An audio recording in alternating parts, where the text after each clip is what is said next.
Live from the backstretch at historic Saratoga Racecourse, this is Saturdays at the Spa with Brian Nadeau.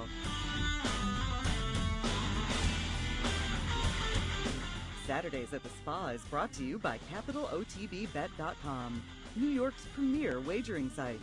CapitalOTBBet.com. Sign up today. The new Capital mobile app. Wager anywhere, anytime. Download it free from the iTunes Store or Google Play. And the Nell's Restaurant, a Saratoga tradition since 1922. 284 Jefferson Street, just minutes from the track.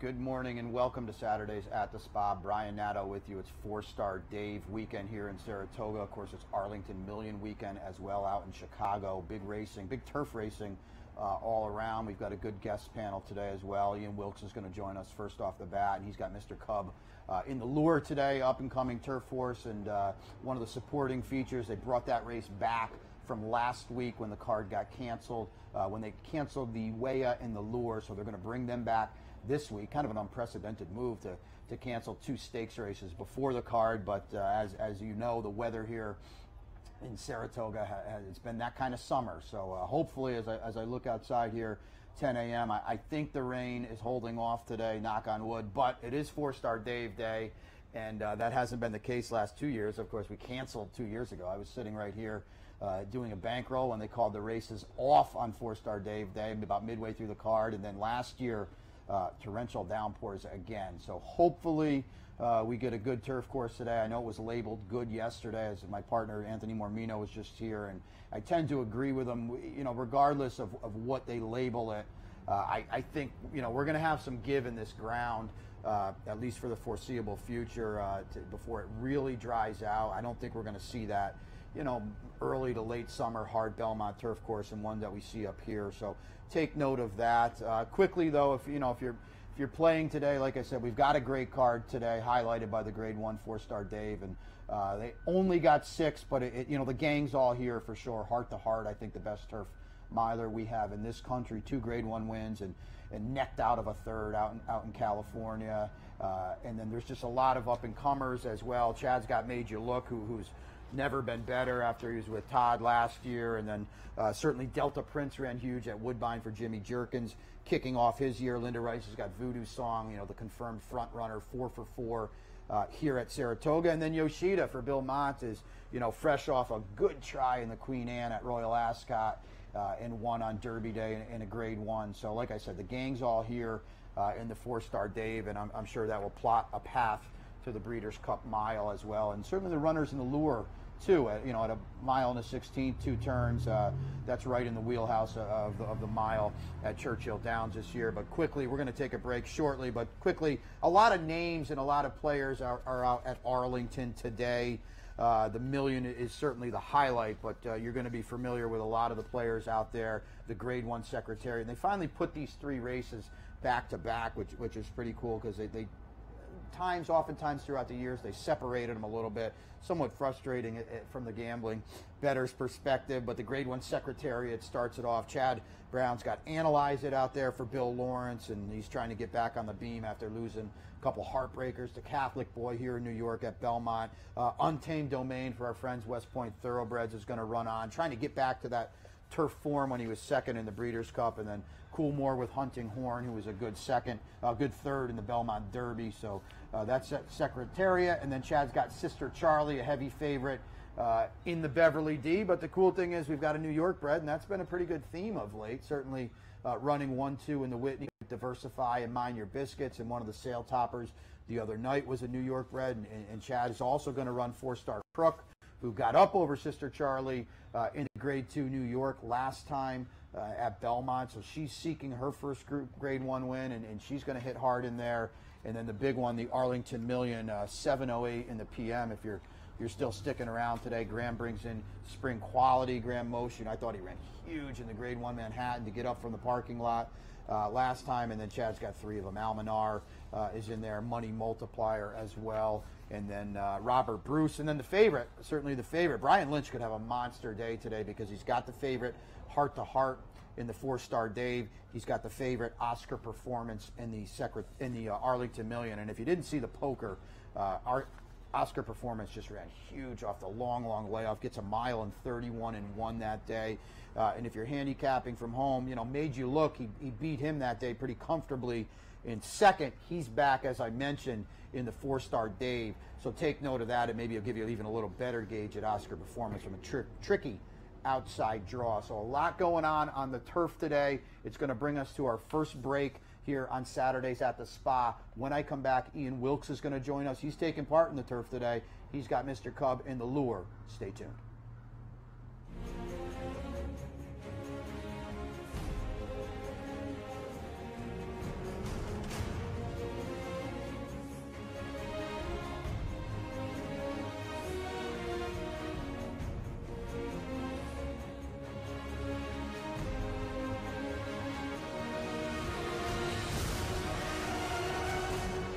Sign up today for Capital OTB's handicapping series and plan your trip to Las Vegas. The backstretch workers are the heart and soul of what we do.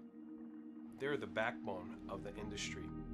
People on the racetrack are very giving people. It's a very oppressive community of people helping one another. We see it all the time.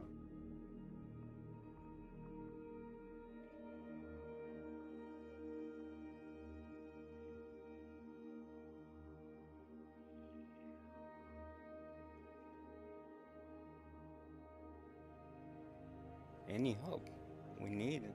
It's right there in their hands. It makes so much easier in the family to have somebody like Nathan to help them.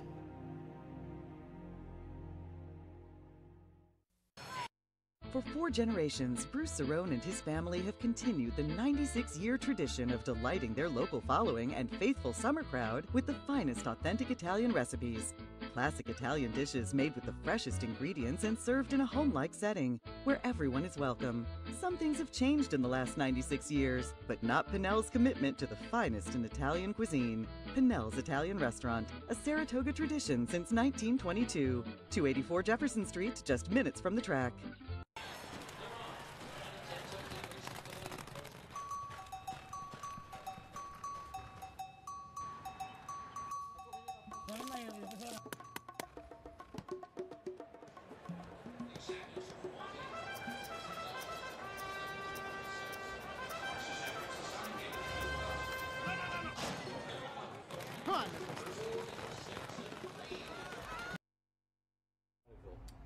Welcome back to Saturdays at the Spa. Brian Nadeau with you on 4-Star Dave Day. As I mentioned, Arlington Million Day as well. My first guest here a little later after the 4-Star Dave, about 6:20 in the p.m.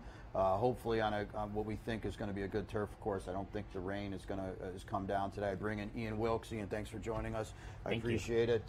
I'd like to think you've got one of the ones in here, Mr. Cub.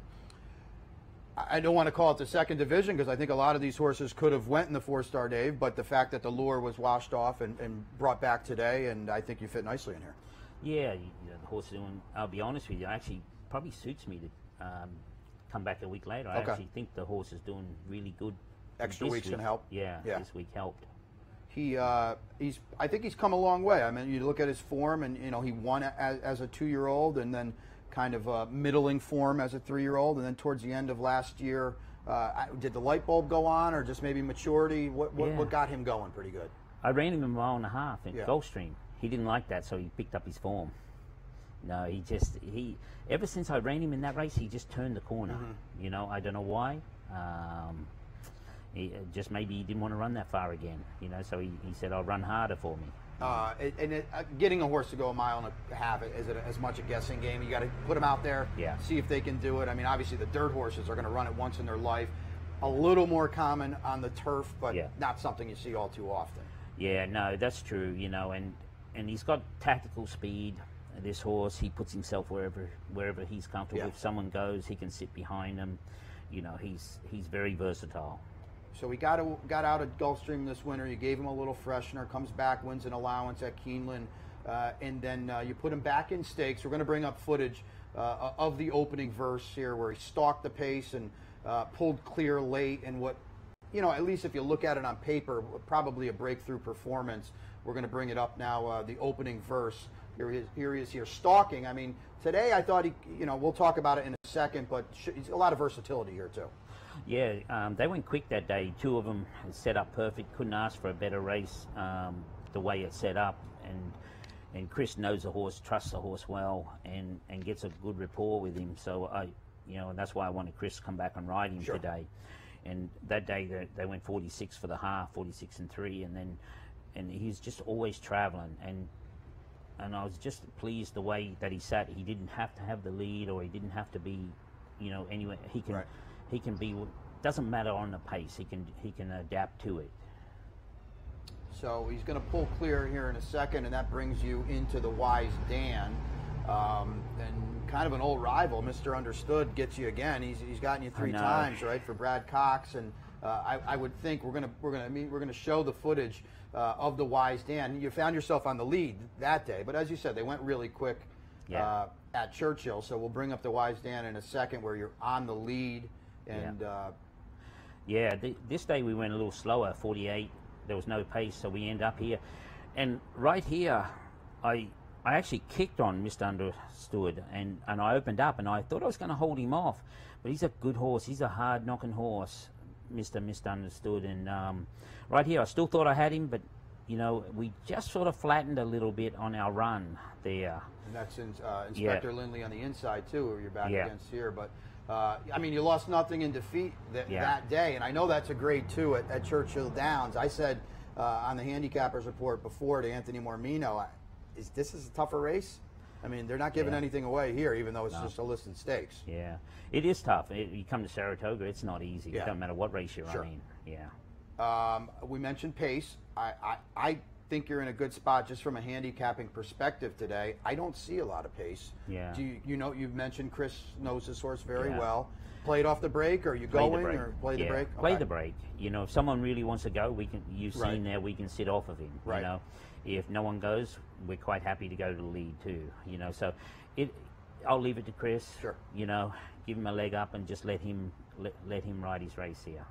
Is this an important race in that it tells you where to go forward from here? I mean, I mentioned these are horses that, with a good fall are certainly not out of the mix of the Breeders' Cup Mile. You're based at Churchill Downs. I mean, does this point you in what kind of direction? Obviously, you've got the Woodbine Mile, the Maker's Mark at Keeneland. I mean, races, they have to be at least on your radar with a horse that has form like this. Well, definitely. The next race, he'll go to Kentucky Downs, the Tourist. Okay. That's been on our radar. The money's great, 750,000. He's a gelding, so we'll go there, and then you always after that you got Keeneland, right? And if he can, as I talked to Rusty Jones, who owns him, if he runs good at Keeneland, then we can look at opens up a lot of doors. Up a lot of doors, and he's a winner, as I mentioned, over that Keeneland turf course. Because I even toyed with the idea of running him in the 4-Star Dave up here. And I thought, just not quite ready for them horses. I'd like to one more race and. But this is no easy spot. No, not at all. But I would think his confidence is at an all-time high off his last 3 Yeah, he's just getting better. He's just maturing. I think you'll see better next year too. Right. Yeah, and you mentioned too, he's a gelding, so it allows you to take a little more time with him, I would think, and be a little more judicious with him. You're not in a rush to go off to the breeding shed, or I have to be in this race because it's a grade 1, that kind of thing. Yeah, exactly.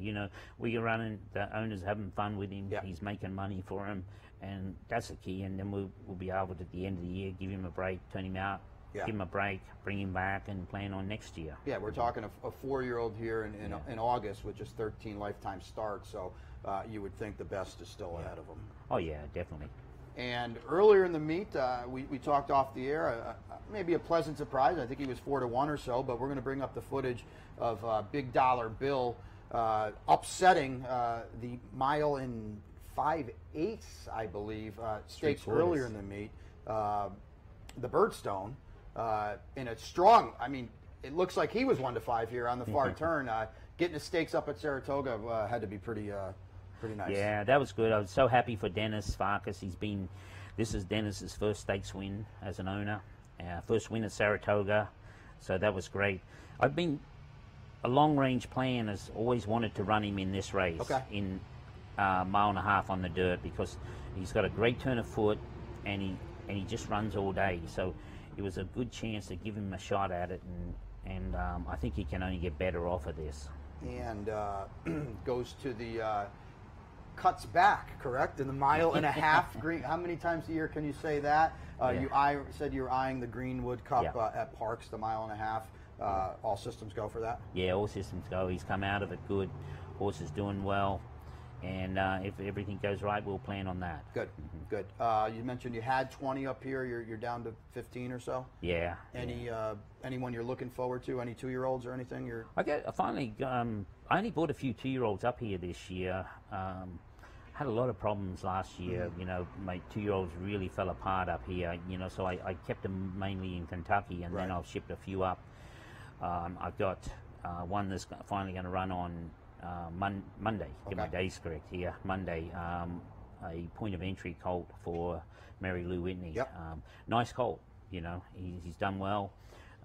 His mind's still out in left field a little bit, but he's got some talent. You're a patient guy. Obviously, it's a good time to just get these horses going. Yeah. And you're a guy that typically your horses do better with age, more distance. So I would think we'll see you maybe firing that little Churchill meet, and then certainly in the fall. Oh, definitely. You know, Keeneland, Churchill, but you always want to run very respectable here because of for Mary Lou. I was going to say that was before I let you go. Training for Mary Lou Whitney. It's got to be pretty cool.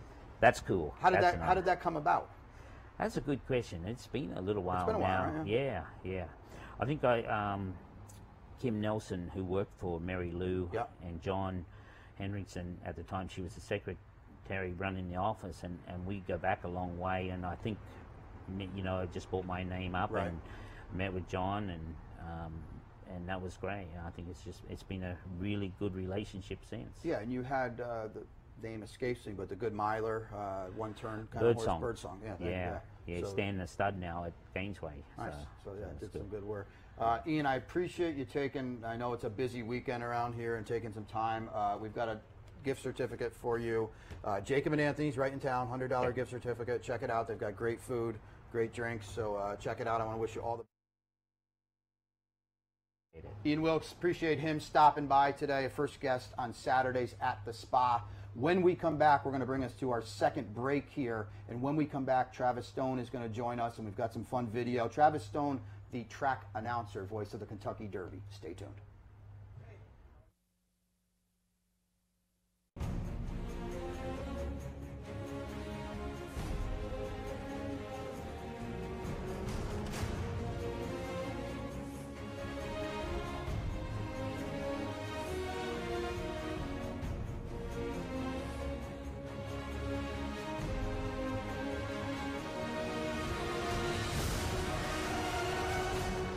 Sign up today for Capital OTB's handicapping series and plan your trip to Las Vegas.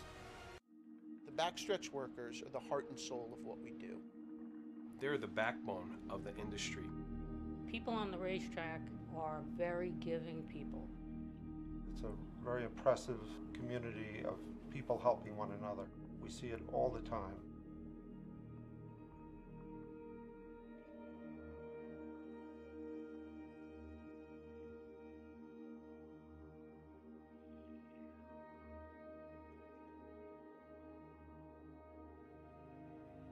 Any help we need it. It's right there in their hands. It makes so much easier in the family to have somebody like Nathan to help them.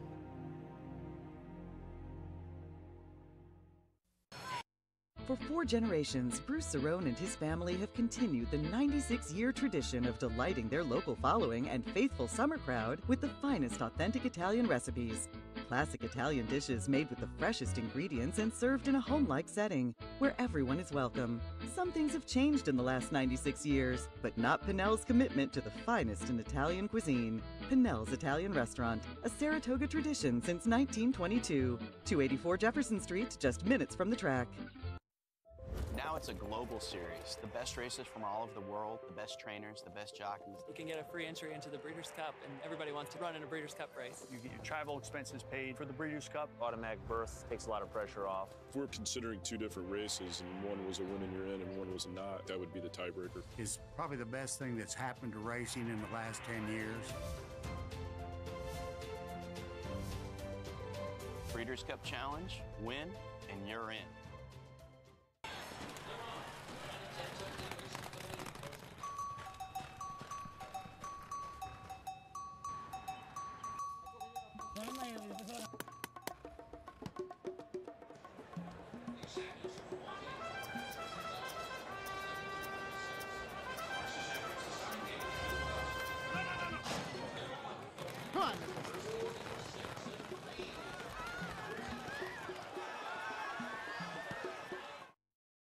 A day at the track isn't complete without a night at the Horseshoe. Great food, hot music, and cold drinks. So why go downtown when all the action's just across from the track? The Horseshoe Inn at the corner of Nelson and Gridley. Welcome back, Saturdays at the Spa. Brian Nadeau with you. Big thanks to Ian Wilkes for stopping by earlier, Mr. Cub in the lure, and I think Mr. Cub's in a good spot today, and it's going to bring me to my next guest, and we had him on as a handicapper, and it's probably a bad job on my part. I certainly mentioned the voice of the Kentucky Derby, and I bring Travis Stone in now, but one of the ones in racetrack announcing, and I wanted to have you back today to talk a little bit about it because we talked handicapping, which I know is close to your heart as well. But the voice of the Kentucky Derby, is that, as I say that, even saying that out loud, it's got to kind of pinch you a little bit. I mean, I know you've been doing it now for a few years, but yeah, and that never gets old. Never gets old, I would never think, gets right? Old. Yeah, no, it's I'm very, very lucky, and obviously there's one horse race in the world that really matters, and it's that one, and it's fun to be a part of it. Yeah, and Anthony Mormino did the handicapper show with myself earlier, and I was telling him the guest, and he said the local boy makes good, and I think that you hear that a lot, but I don't think it ever gets old. I mean, talk about you grew up not too far from Saratoga Racing. Yeah, Skern Lake, just literally right about an hour north. I credit my dad for a lot of it. He was a New York State police officer that saved his vacation time to come down here, so we came down here all the time. And I just remember sitting on the apron, turning around, the race is going on behind me, and I'm watching Tom Durkin up in the booth calling the race. I just, for whatever reason, just was gravitated toward the craft, and one thing led to another. So John Panagot was on before the meet started, and the first day Sean Clancy introduced me to him, he said, "This is John Panagot. He wants to be a jockey's agent." That was the first time I ever met John about 10 or 11 years ago. Was that it for you too? I mean, you knew, or when you heard Tom's voice, or what? I mean, so I would go home and just pretend to horse race. Yeah. I'd race marbles, I'd race cars, I'd pretend I was a jockey on my bike, and I would call the race, and sort of realized I liked doing that. And in 1997, I wrote, maybe it was 96, I'd have to look. I wrote a letter to Tom Durkin. I said, "Hey, I'm 12 years old. I want to call horse races. Tell me what to do." He wrote me back, still have the letter, and I did what he said: practice, go to school and study, and so I did that. And Saratoga Special came along while I was in high school, or college rather, and a couple of months doing that was intense. Beat up. We are special alumni. There's actually a lot of us. They're getting spread around. As I mentioned, John is out there. John Lees, I believe, did it for a little bit. Gabby. At Del Mar, certainly Gabby, and there's a lot of them out there. That was you got beat up for a couple months, basically. Pete Fornatal, obviously, working for the Special and the Clancys, and we love them. That was a good way to get inundated to Saratoga Racecourse, I think. And it quickly taught me that my role in horse racing is on the other side of the track. I'm not doing the 5 a.m. It's not for me. That's hence why that's why I work from home 89% of my time right now. But it was a lot of fun. Yeah, and great stories came out of that. I remember watching the Travers with the connections of Lost in the Fog after he won the King's Bishop, and just Greg Gilchrist. Greg Gilchrist. I think Discreet Cat, was it Stan Huff when he won did for the Rob shows. Yeah. So he airs in a maiden race, and I'm interviewing Stan Huff about the win, and just lots of great memories. And it was a good couple of summers. The best thing about the Special too, and especially back then when the media was, let's just be honest, there were more of them up here, you know, and you go up to the press box and it was jammed. It was cool if you told someone, hey, I'm Brian or I'm Travis from the special, they kind of perked up a little bit, and that was pretty cool. There's a respect for that paper, which is and still to this day, yeah, absolutely. They still do a great job. Yeah, and you know, one of the things that Sean always taught me was, when the race is over, you can be in the winner's circle and get the interview right after the race, or you can wait and then get the good content afterward, just one-on-one. And it was, I mean, and it was true. Like, they do the winner's circle interview, and 5 mics would be in their face, and then you walk back to the barn with them, and you get all the good stuff. Sean and Joe Clancy, Eclipse Award-winning writers, they do a great job. You see the paper around the track. So now, how did the break finally come? I mean, you're working for the Saratoga Special. That's a heck of a long way from announcing the Kentucky Derby. Yeah. Where did it finally happen? I went to auctioneer school when I was in college and just kept working at it. And then I graduated school in December. I was actually a semester early because Little Scroon Lake, New York High School had some college classes I could take. So I was able to get a few credits. And it was in February of 2006. I got a call from a guy named Mark Midland at Louisiana Downs. Okay. He said, why don't you come down and interview? We've got an announcer position open. Went there, spent 7 years there, and then everything happened at once. I went from Louisiana Downs to Monmouth to Aqueduct to Churchill within 12 months. It happened very quickly, and you know, they were all great opportunities. I love calling at LAD. Made a lot of friends there. Same with Monmouth. It's a great spot. And Aqueduct and Naira. I mean, you know all the Naira folks. Yep. It's a great group, and they're a lot of fun to be around. But I will say, getting the call from John Asher at Churchill was pretty awesome. I mean, you're a young guy. How old were you when that call came in? I mean, well, in 2006, I was 22, and that's a lot of math for 10 in the morning now. But I was not.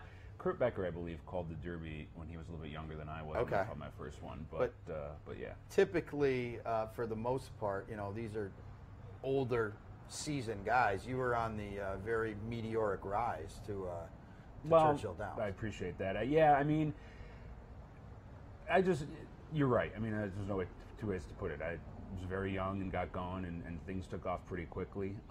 If there's a lot of luck involved. Yeah. I did work hard at it though, so I don't want to I don't want to discount the effort, and I had a lot of support. I mean, I could tell you, my poor mom, if you pull up all the carpet in her house, there's racetracks drawn all over the floor that I used to practice race calling. And you know, my first set of binoculars, I mean, race callers, we use expensive binoculars. Yeah. And here I am out of college, literally, like, my bank account's probably null. And I need binoculars to go to Louisiana, and you know, my mom and dad bought them for me. So you know, a lot of help too. What are the binoculars that you see the Kentucky Derby run you? What? They're $1,500. Okay. Yeah, and they're stabilizers, so the image sort of stays still for you. Because you know, obviously, you're going to shake when you're calling a race like that. And then you have to have a backup here, because I mean, you know, so so we're not gonna show it yet, but I want to get down the path of actually your day. Obviously, there's a lot of homework. Mm-hmm. How do you get to 1 o'clock in the afternoon? What's your day like before that to get you there to ready to call a race? Sure, on a day-in and day-out basis, in the morning you just look at the names, make sure there's nothing crazy. Mm-hmm. Even then, you could still get tripped up a little bit. You know, some slip through the cracks. As you know, I like to handicap, and I really think that handicapping races allows you to call a better race. It helps you to pick up on nuances and scenarios, and you know where certain horses are supposed to be. Right, and there's actually Tom Durkin once told me, he goes, take a look at the half-mile time of the Derby. Depending on what that time is, you know how far back you have to go because you know the race is going to collapse or it's going to stay together up top. So I think a little bit of handicapping, and then the real work starts when they come on the track and you sit there and you just memorize the silks the drivers are wearing, commit them to memory, and call the race. And as soon as they cross the wire, it's gone. Gone. So right on to the next one and rinse, repeat. I know it seems, especially to someone that's never done it or from an outsider, it probably seems like it's at a supersonic speed. Guys, let's pull up that video because it might be a good segue to that. Travis Stone calling the Kentucky Derby and what he's doing in a race itself. And I know the Derby is 2 minutes and change, but is there time to actually take a breath or what? I mean, you have to breathe, but the Derby happened so fast, it was so intense. But that's where all the preparation comes in. It's literally 2 weeks of just, you can see the view. Yeah. Oh, what a nice day it was, huh? Yeah, right. Beautiful. And we're going to play this here. So this is Travis in the booth, and the camera looking at him as he calls the Kentucky Derby and Justify starting his path down to the Triple Crown.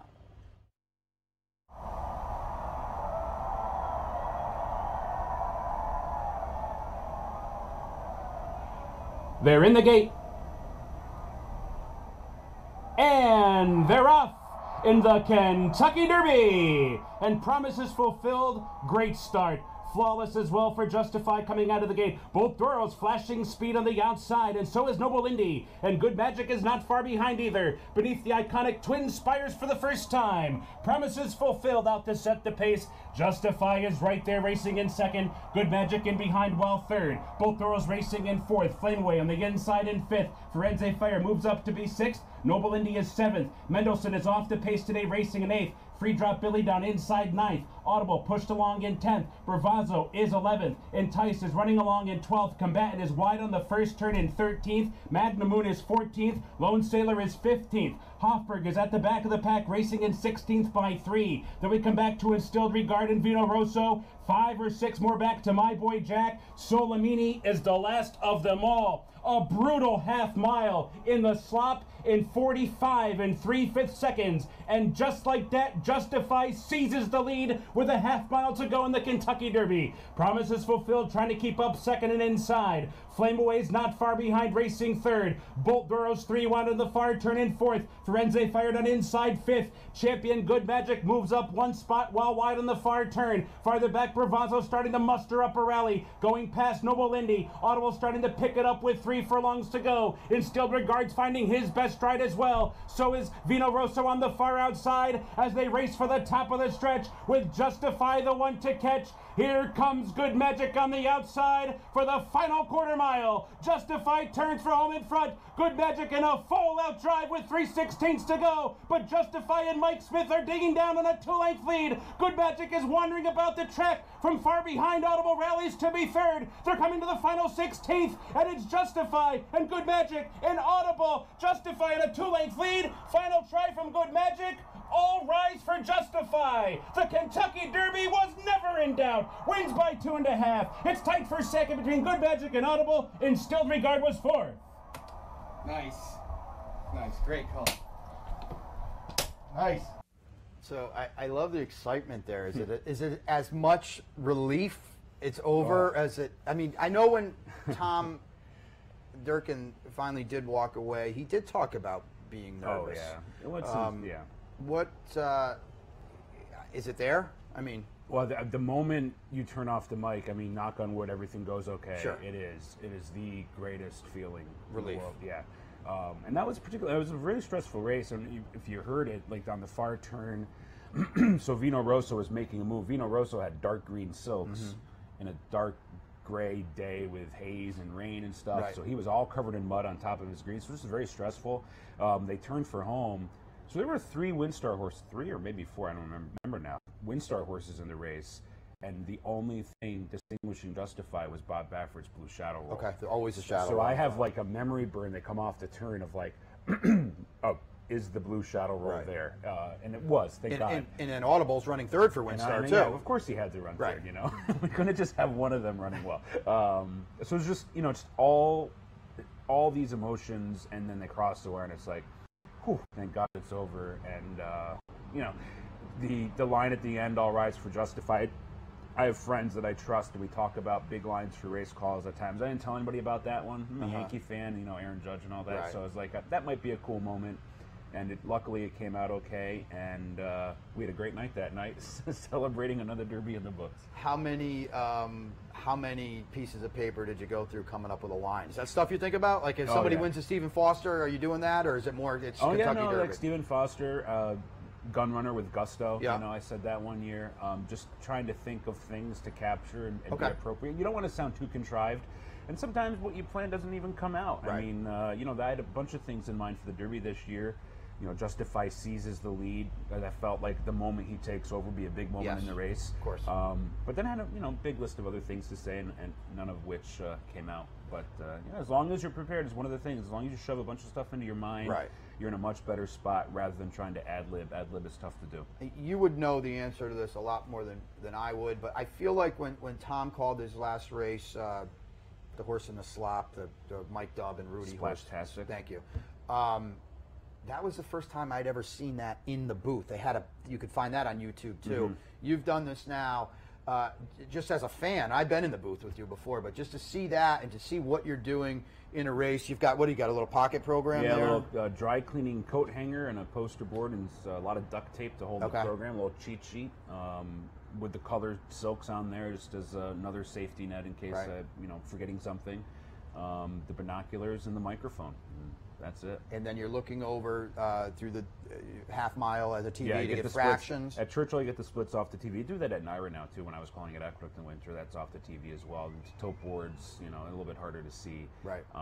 So, yeah, that's it. I remember we got together one day, and I thought you were telling a story of, I think you called Tom Durkin and asked him, talk to me about calling the Kentucky Derby, and he gave you, I remember you saying, it's almost like you're calling two races. What did he tell you? I thought it was fascinating when you told me what he told you. This is inside baseball, but it's absolutely amazing. So I texted him and I said, hey, could we chat about calling the Derby? He goes, I'm driving back from Florida, give me a call. So I was doing voiceover work my first week at Churchill, and I call him up. I have 4 to 5 pages of scribbled Derby notes from Tom. One of the things was, he says, get in the habit the week of saying horse position, horse position, horse position, horse position in every single race you call, because that's what you got to do in the Kentucky Derby. He says, have an idea for what you're going to say when they go by the 8th pole first time so you can transition back to the front.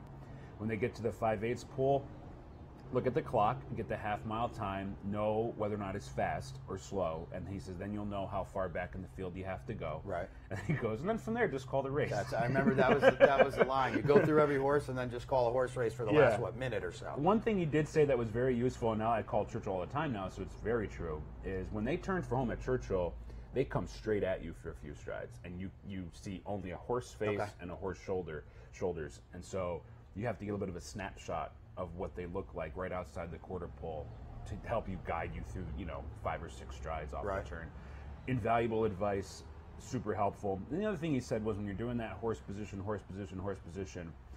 is you're going to get to the 12th horse and you're going to start to panic because it's taking too long, and then you get to the 15th, and then you've never called 16 before, you get to the 16th, now you're like really stressed. He says, keep going, you'll get there. And I vividly remember the first Derby I called, getting to like the 14th horse, was like, oh my God, this is taking way too long. I've got way too many horses to go. I'm not going to make it. Kept going, got there, and sure enough, look up, there's 5 furlongs left. And that's it in a nutshell. Had to be kind of cool to start the call of a Triple Crown, Justify wins a Triple Crown, and you're forever steeped in that. It was cool. American Pharoah too. American Pharoah was my first Derby, which is kind of hard to believe. And poor Tom never got to experience it. And that's too bad. One of the great tragedies in racing, truly. Would love to hear that. Yeah, and Tom, and it has to be cool too, because let's just be honest. Tom is the Babe Ruth of your sport or your profession. And I always when people tell me like they're idol, I don't want to say idol, but like a superstar in some sort. I met this guy and he was awesome. You don't want to hear like I met this guy and he wasn't really that nice. For Tom to be as cool as he is and as giving as he is, that's got to be pretty neat. A credit to him too, but has that help you out? I mean, if he doesn't write me back, if he doesn't invite me into the booth to watch a race here, who knows? Who knows? Yeah. So I thank him. At 12 years old, that's pretty cool. And you said you've still got the letter today? Still got the letter. That's pretty neat. Yep. We'll keep you around for 1 second here. Anything clever today? I know a big card at Arlington, a big card here. I'm going to have Mike Baychak on in a second. We'll get some info from him and check out some videos. Anything clever? You said you're playing in the tournament today. I'm in the contest today. You don't have to give away all the secrets if you don't want. Yeah, well, if I could have given you the secrets yesterday, you'd have been broke just like I was at the end of the day. I think the Forest today was actually a really interesting race. I think Yoshida's way the horse to beat. I think the pace is interesting. I just don't see where like Heart to Heart and those types are going to get the soft easy lead they want. I'm going to bet Divisadero. I just think his form's coming around a little bit. I think he's a horse that's always had some talent. It's a cool old horse. I don't know if he can win. Right. But I think if he came in second to Yoshida or even the Made You Look for Chad Brown, I don't think that's the craziest thing in the world. Right. I'm just going to play the race to come up hard a little bit. You're expecting. I said on the handicappers report with Anthony Mormino, and I didn't pick Heart to Heart to win. To me, he trips out better than any horse will all meet long. Yeah, it's possible. I feel like we have this conversation every year on Yeah. 4-Star Dave Day. There's someone that's going to go right to the front and could wire the field. The one thing about Saratoga is we've had some given the turf course. Yeah. They turn for home. That's a long stretch here. It's not a quick run home. So you got to be really ready to. I mean, of course, the horse wired yesterday going those 3 turns. I couldn't find that one. But I think there is still cut in the ground, regardless of what they're going to tell you out there. Really plays against Voodoo Song. I agree with that. I agree. think. Which and it potentially Made You Look too. I think wants a bit of a harder turf. So and Heart to Heart, he's such a cool horse. I'm always rooting for them. He's our. Who would have thought at 7 now? He's hands down our top turf miler. I mean, 2 Grade 1 wins and necked out of a third. You're right. We'll know more. We'll know more today at 5:02 in the PM. I had Ian Wilkes on. Quickly and Mr. Cub and a horse you're very familiar with. I think he's in a good spot today. Yeah, tough race. I said to Ian, I think it's probably tougher than the Grade 2 Wise Dan you guys ran in June. Yeah, that was a good race at Churchill. I mean, the thing, and I was talking to Ian before coming on the air when you were sort of opening the show, is these Churchill horses are all running. Churchill horses are very live this and typically that doesn't always happen. Like that race yesterday, Taruka for Wayne Catalano, Churchill dirt horse. So yeah, all the Churchill horses are offering some value. Any million thoughts? I mean, if Chad Brown wins only 1 graded stakes race today, I think he would call it a disappointment. I think he's going to be very tough in all of those. Everywhere. I thought Robert Bruce got the worst of it in that race at Belmont, and I think he's going to be very tough. I like Sister Charlie in the Bev D. Analyze it. I'm going to have to go ahead and let him win. He's got to win. He's got to win one of these. He has to win I'm okay today, with right? playing him at a short price. Yeah, So that's a great card. I They're agree good for with them. that. That's fun too. Phenomenal card. Yeah. I'm going to give you a $100 gift certificate for Jacob and Anthony's. Oh, very nice. They actually have food there too. You can, other than the bar. I When we appreciate going? you. Appreciate that. Yeah, well, maybe about 6 o'clock tonight. So check it out. It's right in town. I'm sure you know where it is. Yep. Great food. Here we go. Here, great food, great drink, great happy hour. So check it out. Travis Stone.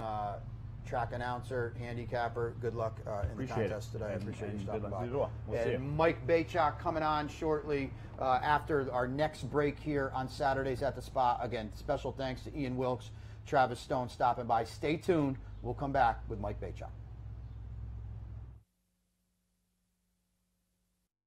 For 4 generations, Bruce Cerrone and his family have continued the 96-year tradition of delighting their local following and faithful summer crowd with the finest authentic Italian recipes.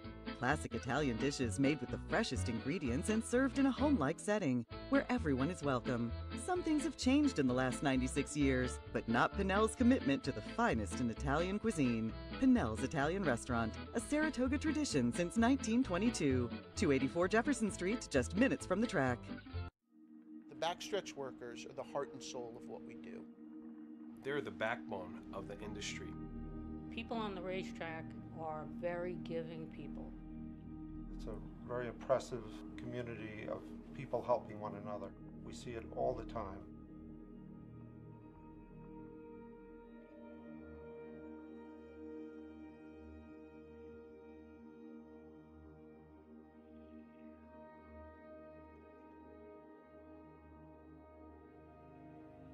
Any help we need it. It's right there in their hands. It makes so much easier in the family to have somebody like Nathan to help them. If you like to play the Late Pick 5, here's some great news. Capital OTB is now accepting internet wagering on Naira's Late Pick 5 at Saratoga on all platforms and all digital devices. Simply log on to capitalotb.com, look for the icon, and there you go. If you're playing on one of your digital devices, just open your Capital OTB Bet icon, click on the menu button, and scroll down to find the Late Pick 5. Late Pick 5 wagering, now at Capital OTB.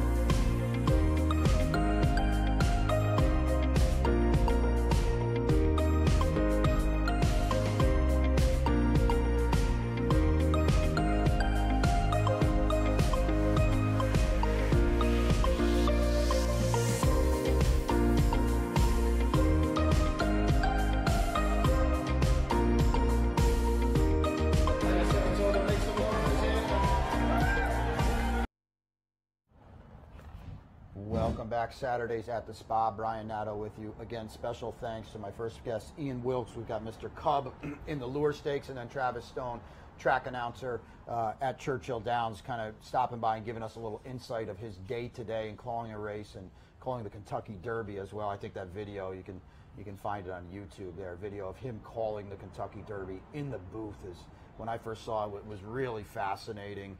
Brings us to our last guest today on Saturday at the Spa. Michael Bachuk's going to stop by here. Mike, I appreciate you stopping by. Sure. Former NHC winner, I would think on the short list of the best tournament players we have in this game, ever-changing game. But I think you're close to the top of the list. Well, that's very kind, very kind. I will say I am still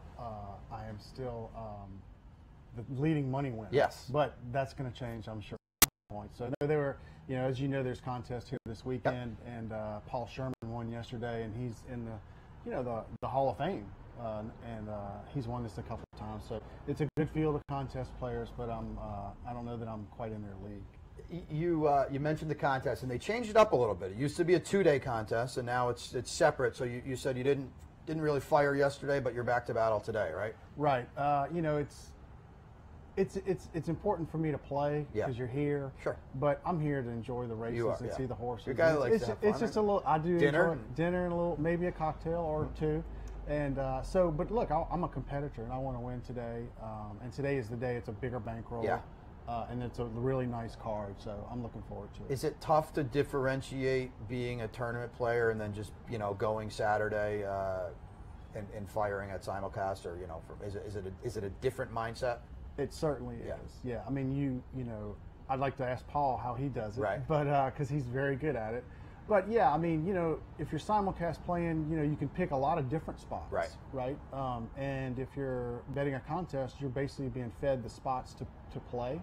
Right. So if you don't happen to like anybody on the card that you're being fed, but you have to eat anyway. You have to fire anyway. So yesterday's card was just very difficult. There are a couple spots today, that I think I like. Right. And if you're right, you're going to be in contention. And, if you're not, you're going to be going to get your early cocktail.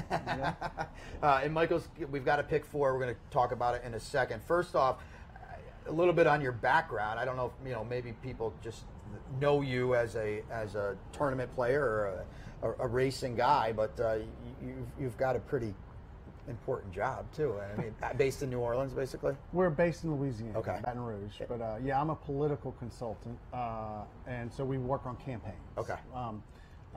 Elections. Yeah. And there seems to be a lot of those going on right now, and it's an important year. And I've been doing that for over 30 years.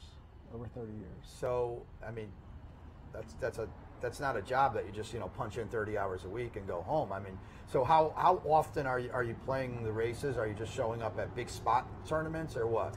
I don't do the live tournaments. Okay. I do maybe 1 or 2 a year, and so we get very busy summer through November. Okay. But that has allowed me to focus on the NHC because we're not very busy at that time of year. Yeah.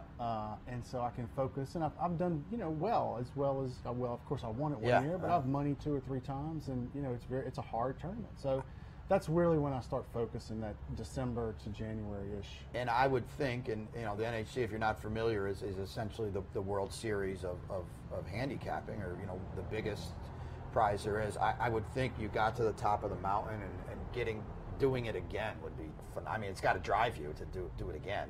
It does. It is getting to the top of the mountain. And the first year after you get a freebie. Yeah. My first non-freebie year, I didn't qualify. Right. Because it's a qualification. If you don't do well enough that year, you can't play.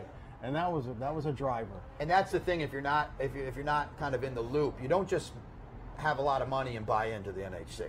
You qualify. You can't buy in. You can't buy in. So you have to qualify. Yeah. You have to show that you're, the quality of player that year through playing tournaments, either online or live, to get into the tournament. And it's something that drives me now because I want to play well here, maybe win an NHC spot, maybe win enough tour points to get in. But that's driving me. I mean, I would be very.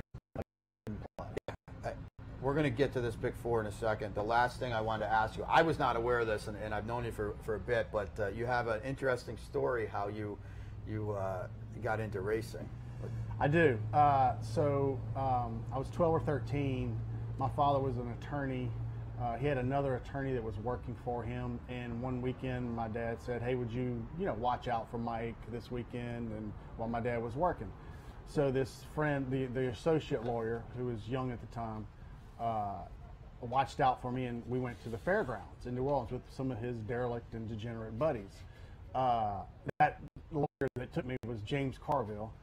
He didn't practice law very much longer because he was not very good at it, and he started, he became a political consultant. So James Carville took me to the track for the first time. Yeah, that's pretty cool. All right, and I'll say for years and years, I would always cuss him because it's like, how did he introduce me to this sport that is so hard, And then of course, one of the first phone calls and texts I got when I won was from James. That's cool. So it was really cool. That's cool. Today, late Pick 4 time. Let's bring up Michael's ticket first, and then we're going to talk. Starts out in the 4-star Dave starts it out. We'll see his ticket in a second here. Only 6 of them, but it's quite a 6-pack here. I know. And here's the ticket here. He's going to lean on 4-7, and it's an $18 ticket, so we see it there. And we're going to bring up video. I know you spoke highly of Yoshida. We're going to show him. It's tough to see because it's a big field in the Queen Anne at Royal Ascot. He's going to have the big white blaze all the way to the right of the picture. We talked about it on the Handicappers Report. I thought he ran, for my money, there he is there. I think it's the 13, but you can see the big white blaze. Better than I expected. I thought he ran huge. I didn't really expect him to run as well as he did. And,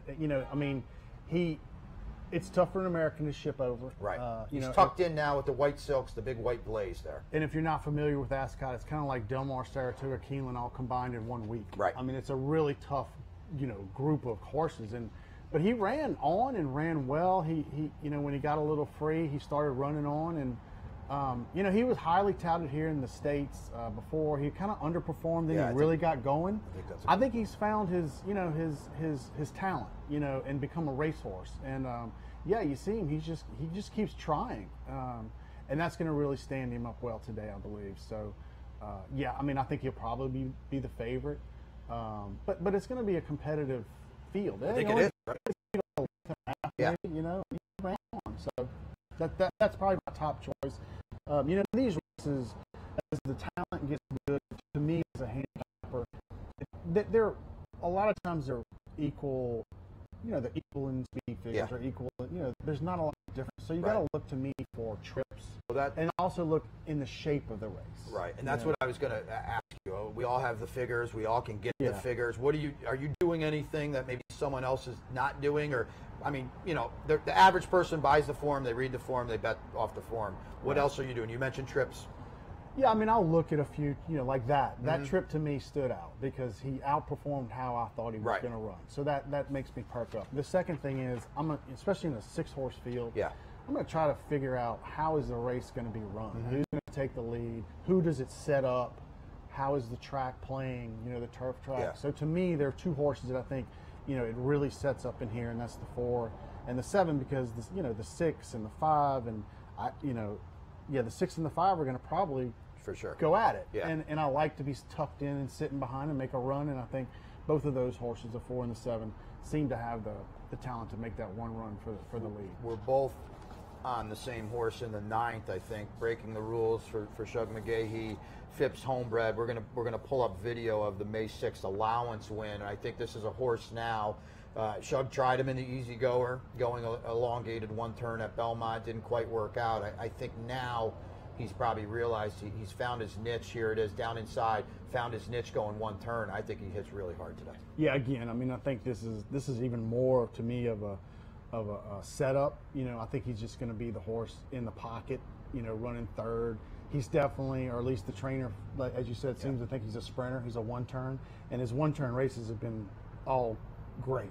Yeah. So I think he's really the horse to beat in this race. And the other one too, I don't know if you had the one in there. Anthony Mormino and I talked about it on the Handicappers report earlier. Thanks, guys. And you do have the one, but I think it's, you use him defensively. He's a horse at 2 for 8 now with a lot of distant seconds in there. He's a horse that's kind of tough to trust. It maybe takes all the worst of it down inside. It's pattern and recognition we're talking about.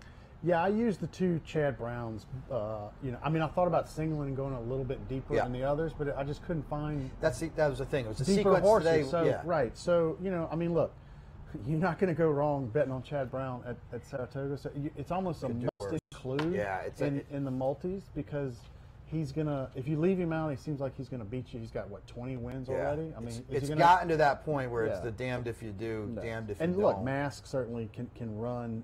He's got some figures and some races that were impressive, but he's coming back off a layoff. So. And you brought up a good point too.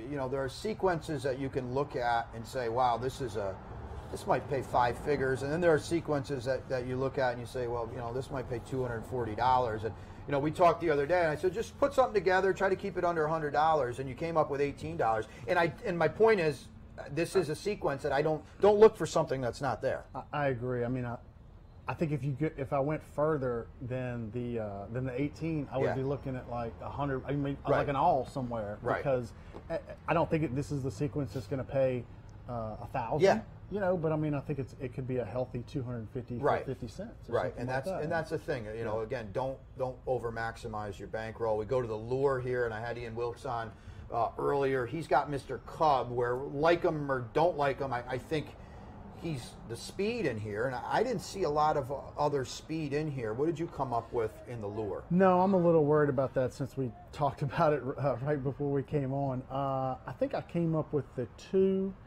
And we'll put the ticket up here. And then 9, maybe. I'm not sure, but I know I have a long shot in here. Oh, I think I came up with the 1, maybe the 1, 2, 7. I'm going to talk about Conquest Panthera.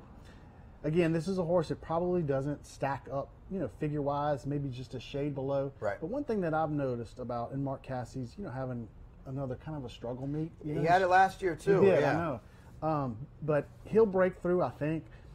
The horses that are coming from Woodbine, those are some tough races up there. And I don't know what it is, both the synthetic and the turf, but those horses come in fit. Yeah. And they very demanding turf course. They always seem to run. And so, this is kind of the horse that might that might blow it up a little bit. 5 to 1, I think you're going to get better than 5 to 1. He has to be higher than that, yeah. So, but with the right trip, and he could win. And he's run races where that are competitive and can win. He's won 4 races, so and it's not going to help anyone in the pick 4. But you get if you're playing this race individually. I mean, you just lost to Delta Prince, who hits pretty hard in the 4-star Dave. So once you get to this race, I think you get maybe a little better idea of how Conquest Panthera ran last time at Woodbine. And again, I guess Black Type is 8 to 1 on the morning line, but I don't think he's going to stay 8 to 1. I've got him 12, maybe. I mean, I don't 15, want to. Yeah. So and again, Chad Brown, it kind of goes through him. Yeah, you could see. Now, if you like Mr. Cub, and I think he might get loose. I'm just not. I don't know, but whether you might know. I should know this, but speed on the turf. You think he's going to be loose? That's going to be dangerous. Well, it's dangerous, I think, normally, but they're telling us the turf course, at least yesterday, was good, and I just feel like there's a little more give to it. I'm okay with that with Mr. Cub. The one I think it really hurts today is Voodoo Song. I think he wants to hear his feet rattle. I think he wants to kind of painted grass you get in California or you get in the summer at Belmont. I think that's going to hurt him more than anyone today. We've got one more video to pull up in the nightcap, and it's a real tough puzzle here, but I know you talked a little bit about Dancing with Daffodils, and my buddies for Opponent Racing who own this horse will be like to hear that. And the only time that this gal's been on turf wasn't a maiden special weight, and 2 back, and ran pretty decent to be a relatively close 6th at Belmont with a little bit of a trip too. She's tucked in the Opponent green and red silks. She's the 4. Yep. Yeah, I mean, her one turf race against straight maidens was, competitive figure-wise. She split the field, basically. She gets a good post.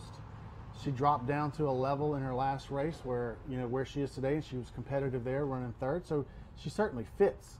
This is a puzzle, though. I mean, You know, if the first time starter, there's 2 of them in here. If they can run, you know. Yeah, you mentioned if they draw in the 12 or 13. Well, the 12 or 13, I don't know if they drew in, but to me those would be clearly. I would lean on those hard, and I'm not sure they're in. But if not, you know, this is a race that again, I think it just looks kind of a little chalky. Yeah, I agree. I think you know, the horse to beat is Super Mama, but she hasn't been out in over a year. But it's a Brew, it's Dub, it's Castellano, so it's kind of the old. Well, I said it with Chad and Chad's former assistant, the old damned if you do, kind of damned if you don't. Right. We'll let you go in a second, but I don't want you to give away all the secrets today. But anything other clever you're looking at in the tournament wise, or who you're looking to play? Well, I know. I think we landed on the same horse in the first. That was a Ruby Rod. Yep. Yeah, I think again setup wise, going to be perfect. Yeah. If the horse is good enough or not, I don't know, but I'm pretty sure he's going to get the right setup, and we'll just find out. And if the price is good, 4-1 ish, that to me would be, you know, I know it's the first race of a contest. It's hard to go hard early. I was going to say, but the rest of the card early, you know, is Chad and Todd, you know, with maidens and 2-year-olds, and they're going to be shorter, right? I mean, and then we just went over the late pick 4. You know, this could chalk out, and so.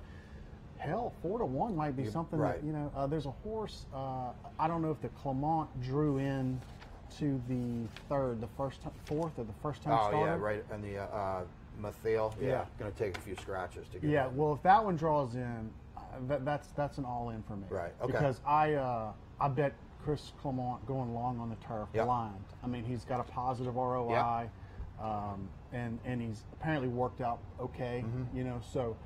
Those would be. I might be out of the contest by the 4th race, which is fine, you know. But what you alluded to, you have to trust yourself, and if your strongest opinion's in the first race, so be it. And the other thing too, I would think, as a contest player, if they look up and they see Michael Bachok scored out in the first race, I mean, seriously though, it's got to put a little pressure on people. I would hope you're right. Yeah. I don't know if I throw fear into anybody, but maybe some of the rooks or something like that. But I know Paul Sherman's not worried about Michael Bachok. He's not too worried up there? No, no. I mean, there's a lot of guys that I'm worried about over there when I see him up there. But the way to play these things, obviously, is you got to get one big, huge lick. You can't grind your way. So, and I'm just not. I'm more of a grinder. Yeah. You know. So, but we'll see. I can get lucky. I ran second here a couple years ago. Yeah. All right. Well, Mike, I appreciate you. Michael Thank Bachok, you. he's in the tournament today. You'll see him around. You'll see him around town, the restaurants and the like. So I want to thank him for stopping by. It's going to bring us to the end of Saturdays at the Spa. Special thanks, Ian Wilkes, Travis Stone, Michael Bachok. We'll wish them all the best in the tournament. Good luck today at Saratoga. Don't forget, if you're in the bankroll with Mike Callahan, make sure you make a bet. He's going to be popping on here any second now anyway, but make sure you make a bet on your Capital OTB bet account as well. We've got the Arlington Million today out in Chicago, so load up that account and stay late. A great card here at Saratoga on 4-Star Dave Day, Chicago as well. I will be back with you, I think, Thursday on the Handicappers Report. Good luck on Saratoga.